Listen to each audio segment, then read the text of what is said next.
Hello everyone, আসসালামু আলাইকুম। আশা করি সবাই ভালো আছেন। আল্লাহর রহমতে আমিও ভালো আছি। আজকে আমি একটা চিকেন হট ডগ নিয়ে আসছি রান্না বাচ্চাদের জন্য সকালের নাস্তা।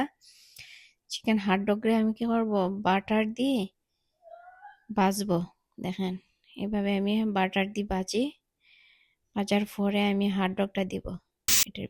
দেখেন আমি হট ডগটাকে কিভাবে ভাজতেছি, খুব মজা লাগে বাটার দিয়ে ভাজলে।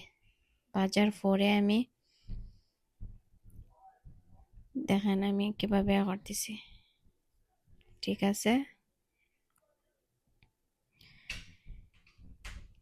অনেক মজা লাগে। আমি এটা কিভাবে হট ডগটা মালাইছি, চিকেন হট ডগটা আমি এটার রেসিপি দিব আপনার সাথে, শেয়ার করবো, আপনাদের সাথে শেয়ার করবো, ঠিক আছে? এখন আমি বাটার আবার মিক্স করতেছি, ব্রেডটা কি করতেছি, আমি উল্টায় পাল্টায় বাটার দিয়ে আমি ভাজতেছি, মানে গরম করতেছি।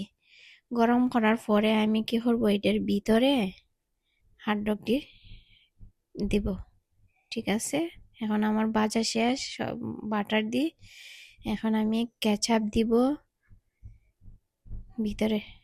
প্রথমে আমি চিকেন হট ডগটার কি ধরবো, ভিতরে ঢুকাবো।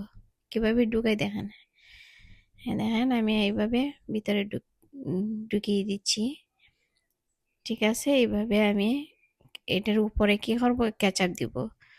আর মাস্টারও দে, মাস্টার খাইতে চায় না আমার বাচ্চারা, এই জন্য আমি আর মাস্টার দিচ্ছি না, ঠিক আছে? হানি মাস্টার কি মাস্টার আছে, হানি মাস্টার মানে সুইট লাগে হানি মাস্টার, আর সুইট ছাড়াও আছে মাস্টার। দেখেন কি মজা লাগবে খাইয়া, এইভাবে খাইবেন, ঠিক আছে? সবাই ভালো থাকবেন, সুস্থ থাকবেন, আল্লাহ হাফেজ।